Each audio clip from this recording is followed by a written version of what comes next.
প্রথমে মাংসটা ভালো করে ধুয়ে নিয়ে তার মধ্যে রসুন বাটা, আদা বাটা, ভিনিগার, লেবু, স্বাদ মতো নুন এবং সয়া সস দিয়ে 30 মিনিট মতন ভালো করে মাখিয়ে রেখে দেবো।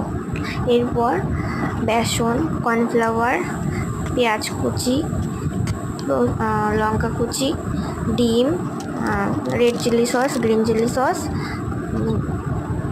চালের গুঁড়ো, নুন, রেড চিলি পাউডার দিয়ে ভালো করে মাখিয়ে নেব।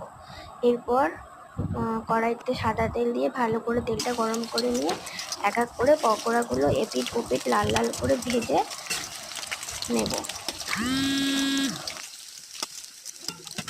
এপিঠ ওপিঠ ভালো করে ভেজে তুলে নেব।